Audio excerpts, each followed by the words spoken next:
प्रिय विद्यार्थियों, अगर आपको कंप्यूटर साइंस की तैयारी करनी है, स्पेशली राजस्थान पुलिस कांस्टेबल और पटवारी के लिए, तो आपका स्वागत है इस कंप्यूटर क्लास में। नमस्कार दोस्तों, मैं दीपक चौधरी आपका फिर से हार्दिक स्वागत करता हूं मुकेश जी ढाका के YouTube channel GK by Mukesh Dhaka पर। तो आज हम बात करेंगे कंप्यूटर के ही एक और इम्पोर्टेंट टॉपिक कंप्यूटर ऑर्गेनाइजेशन पर। लगभग सभी कंपटीशन एग्जाम में इससे सवाल निकल कर आते हैं और पूछे जाते हैं। तो आगे बढ़ते हैं। कंप्यूटर ऑर्गेनाइजेशन जो है उसको हम 5 भागों में बांट सकते हैं। इंट्रोडक्शन के अलावा input output devices, memory, file system, hardware and software. मैंने इस वीडियो को 2 भागों में बांटा है।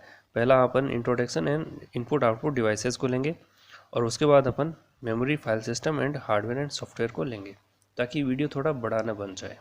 ठीक है, आगे बढ़ते हैं। तो शुरू करते हैं। सबसे पहले कंप्यूटर ऑर्गेनाइजेशन होता क्या है।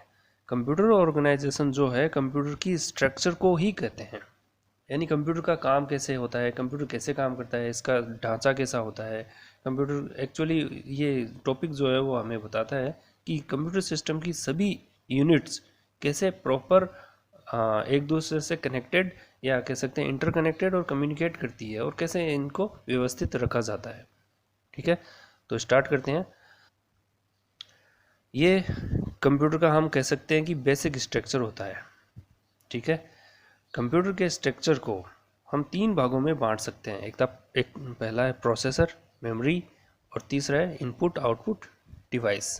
Processor, memory and input output devices. यहाँ एक मेन क्वेश्चन उठता है कि कंप्यूटर चाहे कोई सा भी हो, चाहे आपका पीसी हो, चाहे लैपटॉप हो, इवन माइक्रोवेव ओवन हो, या रिमोट हो टीवी वाला, या आपका मोबाइल हो, या कोई सी भी डिवाइसेस हो जिसके अंदर प्रोसेसर लगता है, वो डिवाइस जो हम जनरल भाषा में जिसे हम कंप्यूटर भी कहते हैं, इसका मेन बेसिक फंक्शन क्या है, यानी कंप्यूटर का बेसिक फंक्शन क्या है, the basic function of computer. तो बेसिक फंक्शन जो कंप्यूटर का होता है वो है किसी भी प्रोग्राम को एग्जीक्यूट करना। एग्जीक्यूट है प्रोग्राम। अब यहाँ एक और सवाल उठता है कि प्रोग्राम क्या होते हैं। प्रोग्राम जो है वो सेट ऑफ इंस्ट्रक्शंस होते हैं, निर्देशों का समूह है, जो 1 बाय 1 एक के बाद एक करके एग्जीक्यूट होते हैं। ठीक है, तो कंप्यूटर का मेन काम क्या है, एग्जीक्यूट ए प्रोग्राम, किसी भी प्रोग्राम का एग्जीक्यूशन करना। ठीक है, तो अब एक और सवाल, क्या एग्जीक्यूशन जो है किसी भी प्रोग्राम का पूरे कंप्यूटर यूनिट के द्वारा किया जाता है? नहीं। तो फिर ये केवल प्रोसेसर के द्वारा किया जाता है। प्रोग्राम का एग्जीक्यूशन जो है वो प्रोसेसर के द्वारा किया जाता है। तो प्रोसेसर का जो मेन काम है वो है किसी भी प्रोग्राम को एग्जीक्यूट करना। ठीक है, तो प्रोसेसर को हम 2 भागों में बांट सकते हैं। पहला तो है कंट्रोल यूनिट, दूसरा है एएलयू। कंट्रोल यूनिट का काम होता है पूरी यूनिट को कंट्रोल करना। कंट्रोल यूनिट का काम होता है पूरी यूनिट को कंट्रोल करना। एएलयू अर्थमेटिक लॉजिकल यूनिट, किसी भी गणितीय क्रियाओं को या तार्किक निर्णय या लॉजिकल डिसीजन जो लेना है वो एएलयू के द्वारा किया जाता है। ठीक है, तो एक और सवाल, क्या प्रोग्राम प्रोसेसर के अंदर ही होते हैं? यानी हम अपना सवाल दूसरे शब्दों में रखूं, प्रोग्राम जो होते हैं कंप्यूटर के अंदर वो स्टोर कहाँ होते हैं? ठीक है, प्रोसेसर के अंदर होता है? नहीं। तो प्रोग्राम जो होते हैं वो मेमोरी के अंदर होते हैं। प्रोग्राम, चाहे आपका डेटा, सभी चीज़ें वो सारी मेमोरी के अंदर होती है। चाहे आपका प्रोग्राम फाइल हो, चाहे मूवीज़ हो, आपकी सॉन्ग्स हो, आपके पिक्चर्स हो, वगैरह वगैरह, जितने भी डेटा होते हैं वो सब मेमोरी के अंदर होते हैं, स्टोर रहते हैं। ठीक है, तो ये काम कैसे करता है, सीपीयू जो है वो पहले मेमोरी से डेटा फेच करता है। फेच करना किसे कहते हैं, डेटा को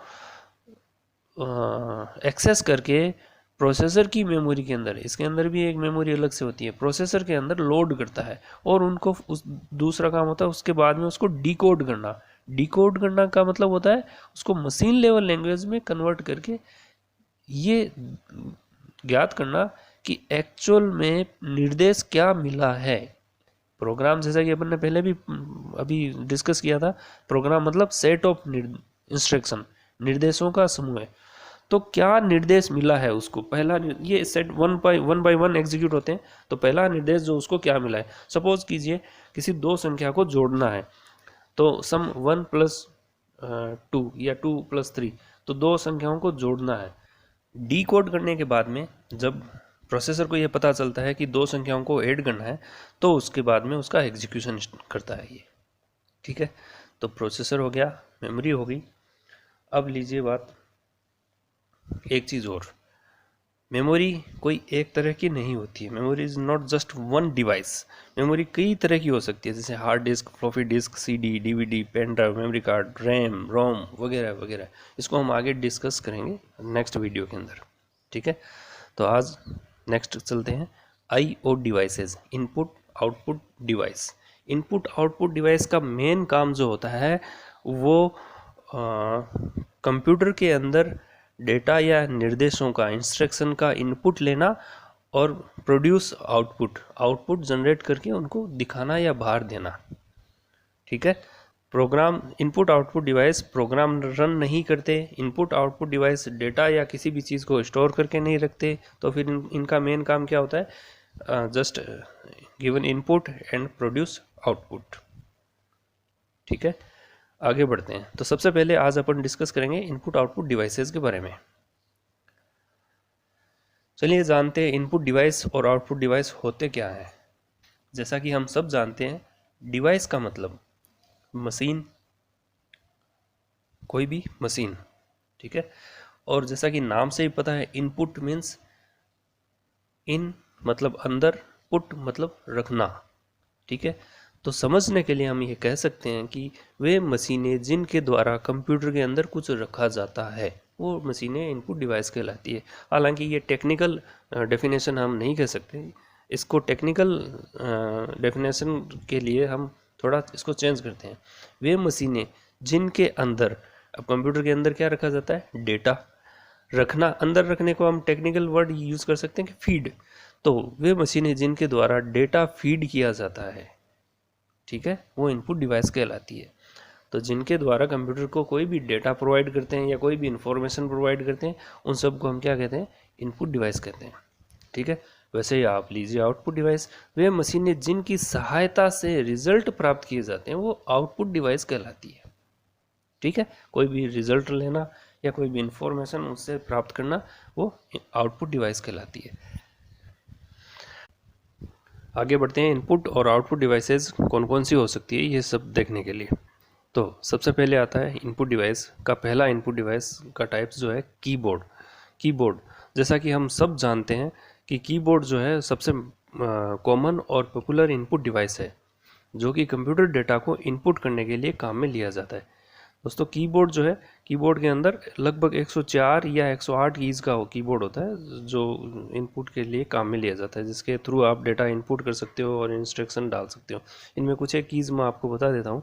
सबसे ऊपर वाली लाइन में एस्केप होता है। एस्केप मतलब बच निकलना, मतलब किसी कमांड को कैंसिल करना। लगभग कुछ कंडीशन तक आप कैंसिल कर सकते हो, उसके लिए आप एस्केप काम में ले सकते हो।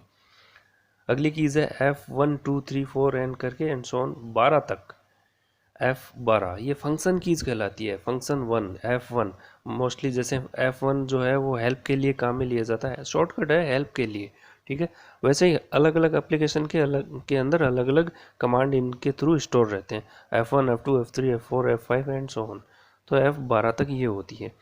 एक कीज़ होता है ये बैक स्पेस, और ये डिलीट कीज़ आपके किसी कैरेक्टर को डिलीट करने के लिए ये काम में ली जाती है। ये एडिटिंग कीज़ कहलाती है। जैसे बैक स्पेस डिलीट हुआ, वैसे ही एरो कीज़ ये कर्सर को मूव करवाने के काम में आता है।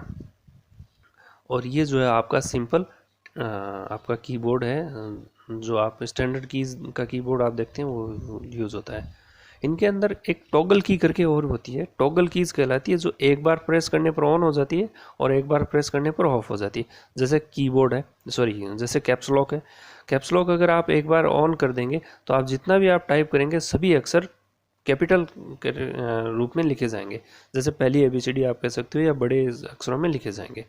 अगर आपने दोबारा कैप्स लॉक दबा दिया तो कैप्स लॉक जो है वो ऑफ हो जाएगा और उसके बाद आप जो भी आप टाइप करेंगे वो सब स्मॉल कीज़ में स्मॉल अक्षर छोटे अक्षरों में लिखे जाएंगे। ठीक है, इसके बाद आता है ये स्पेस बार। दो शब्दों के बीच में सिंगल कैरेक्टर एक अक्षर जितना स्पेस डालने के लिए आप स्पेस बार यूज़ करते हैं। नेक्स्ट है एक आपका ये टैब, एक जैसे 5 या 8 अक्षरों का स्पेस डालने के लिए आप टैब यूज़ करते हैं। ठीक है, आगे बढ़ते हैं। नेक्स्ट आपके आता है इनपुट डिवाइस के अंदर माउस। माउस के अंदर 2 बटन होते हैं, लेफ्ट राइट बटन, और एक होता है स्क्रॉल जो कि पेज को अप एंड डाउन करने के काम में लेते हैं, स्क्रॉल। ठीक है, माउस को जिस डायरेक्शन में आप मूव करोगे उसी डायरेक्शन में मॉनिटर पे दिखने वाला एरो जो है वो मूव होगा। आमतौर पर ये भी पॉइंटिंग डिवाइस के नाम से भी जानी जाती है। ठीक है, नेक्स्ट आता है जॉयस्टिक। ये गेम्स एप्लीकेशन में काम में ली जाती है। गेम्स खेलना हो अगर कंप्यूटर के अंदर तो आपको माउस की बजाय अगर आप यूज़ लेते हैं जॉयस्टिक तो आपको गेम खेलने में आसानी रहती है। तो गेम्स खेलने के लिए जॉयस्टिक काम में लिया जाता है जो कि इनपुट डिवाइस होती है। ये भी पॉइंटिंग डिवाइस के नाम से भी जानी जाती है और गेम्स एप्लीकेशन में काम में ली जाती है। नेक्स्ट आ जाइए स्कैनर। स्कैनर जो है ये इमेज को कैप्चर करके डिजिटल फॉर्मेट में कन्वर्ट करके कंप्यूटर को सेंड करता है। ये एक फोटोकॉपी की तरह होता है। ये भी इनपुट डिवाइस है, ये फोटोकॉपी की तरह होती है, फोटोकॉपी की तरह ही काम करती है। ये इमेज को कैप्चर करता है और उसको डिजिटल फॉर्मेट में चेंज करके कंप्यूटर को सेंड कर सकता है। तो इसकी मदद से हम फोटोज़ को कंप्यूटर के अंदर इनपुट करवा के उनको सेव कर सकते हैं, जो आगे जब भी कभी ज़रूरत पड़े तो आप उनको देख सकते हो, फ़ोटो को एडिट भी कर सकते हो वगैरह वगैरह। नेक्स्ट आता है माइक्रोफोन। अपनी आवाज़ को कंप्यूटर के अंदर सेव करने या डालने के लिए या साउंड ध्वनि टाइप फाइल को कंप्यूटर के अंदर स्टोर करने के लिए माइक्रोफोन काम में लिया जाता है। ये भी इनपुट डिवाइस है। ये आवाज़ को इनपुट करने के काम में लिया जाता है। माइक के द्वारा ध्वनियों को कैप्चर करके उनको डिजिटल फॉर्मेट में कन्वर्ट करके कंप्यूटर को ये सेंड कर देता है और वहाँ सेव रहती है। नेक्स्ट है MICR, magnetic ink character recognisation. कुछ लोग इसको मैग्नेटिक इंक कैरेक्टर रीडर भी बोलते हैं, पर जो सही फुल फॉर्म इसका होगा मैग्नेटिक इंक कैरेक्टर रिकॉग्नाइजेशन ही होगा। दरअसल ये बैंकों में काम में लिया जाता है। ये भी इनपुट डिवाइस है और कुछ मैग्नेटिक इंक से लिखे हुए कैरेक्टर को ये रीड करता है। जैसे चेक पे लिखे होते हैं, जैसे ये इस तरह से ये कुछ लिखा हुआ है इनको, या इसी तरह से इधर भी कुछ लिखे हुए होते हैं चेक पर, उन टेक्स्ट को रीड करने के लिए ये काम में ली जाती है। इनपुट डिवाइस है जो ज़्यादातर बैंकों में काम में ली जाती है। नेक्स्ट आपके आता है OCR, optical character recognisation. OCR भी इनपुट डिवाइस ही है। ये प्रिंटेड टेक्स्ट को रीड हम इसके द्वारा कर सकते हैं। जैसा कि आप फोटो में देख रहे हो, ये एक डिवाइस है और इसके थ्रू ये जो लिखा हुआ टेक्स्ट है उनको कंप्यूटर के अंदर रीड करके कन्वर्ट करके स्टोर किया जा सकता है। वो ये वापस एज इट इज़ फाइल में वहाँ पे स्टोर हो जाती है कंप्यूटर के अंदर। अब आपके आता है आउटपुट डिवाइसेस, यानी वो डिवाइस जिनकी सहायता से कंप्यूटर से हम रिजल्ट प्राप्त करते हैं। आउटपुट डिवाइसेस की अगर बात करें तो सबसे पहला और मेन जो डिवाइस होती है वो है मॉनिटर। मॉनिटर जो है वो मोस्ट पॉपुलर आउटपुट डिवाइस के नाम से जानी जाती है और मॉनिटर के थ्रू आप विजुअल डिस्प्ले देख सकते हैं। यानी आप जो काम कर रहे हैं, सपोज एक एप्लीकेशन टाइप कर रहे हैं, एक लेटर टाइप कर रहे हैं, एक डॉक्यूमेंट बना रहे हैं, या वीडियो एडिट कर रहे हो, या कोई पिक्चर के रूप में आपने फाइल सेव कर रखी है उसको आप एडिट कर रहे हो, या आप कंप्यूटर में जो भी काम कर रहे हो और आप अपने अकॉर्डिंग उसको देखना चाहते हो, तो ये विजुअल डिस्प्ले यूनिट यानी VDU यानी मॉनिटर के थ्रू आप देख सकते हो। तो मॉनिटर जो है वो आपको सॉफ्ट कॉपी के रूप में किसी भी आपके काम को डिस्प्ले करवाता है। ठीक है, तो मॉनिटर जो है वो मेन आउटपुट डिवाइस के नाम से जानी जाती है। स्पीकर्स, अगर हम अपनी आवाज़ को कंप्यूटर के अंदर सेव कर सकते हैं तो कंप्यूटर के अंदर रक्षित या सेव आवाज़ को, वॉइस को हम बाहर सुन भी सकते हैं। ये आपकी MP3 भी हो सकती है, आपके खुद के द्वारा कुछ गाया हुआ गाना भी हो सकता है, या कोई बोल के कोई रिकॉर्ड की हुई कोई फाइल भी हो सकती है। तो उनको वापस बाहर लेने के लिए, या हम आउटपुट जो है वो साउंड के रूप में लेने के लिए स्पीकर काम में लेते हैं। स्पीकर के थ्रू आपका डिजिटल डेटा जो है वो वॉइस में कन्वर्ट होके आपको सुनाई दे जाता है। नेक्स्ट इंपॉर्टेंट आउटपुट डिवाइस है प्रिंटर। प्रिंटर भी आपका मेन इम्पोर्ट आउटपुट डिवाइस के रूप में जाना जाता है। प्रिंटर कई तरह के होते हैं, लेकिन प्रिंटर की कैटेगरी जो है उसको हम दो भागों में बांट सकते हैं। एक तो इम्पैक्ट प्रिंटर, एक non impact printer. Impact printer वे प्रिंटर होते हैं जो किसी सतह पर चोट करके उस चोट का इम्प्रेशन जो है किसी पेपर पर प्रिंट करके लिया जाता है, तो इसीलिए इसको इम्पैक्ट प्रिंटर के नाम से जाना जाता है। इसके अंदर एक रोल होता है और एक हेड होता है, और इन दोनों के बीच में एक रिबन लगा हुआ होता है, और पेपर जो है इस रोल के चारों तरफ से यूं रोल होके आता है, और ये हेड जो है इसके अंदर पिन लगी हुई होती है। किसी के अंदर 9 पिन होती है, किसी के अंदर 24 पिन का प्रिंटर होता है। ये चोट करते हैं और आपके रोल और पेपर के बाद में एक रिबन होता है, और प्रिंटर का हेड जो है उसकी पिनें जो है वो रिबन पे चोट करती है, और उसका इम्प्रेशन जो है वो पेपर पे प्रिंट हो जाता है। इस तरह के प्रिंटर को इम्पैक्ट प्रिंटर कहते हैं। ये डॉट मैट्रिक्स के नाम से जाने जाते हैं मोस्टली। आपका नेक्स्ट आता है नॉन इम्पैक्ट प्रिंटर।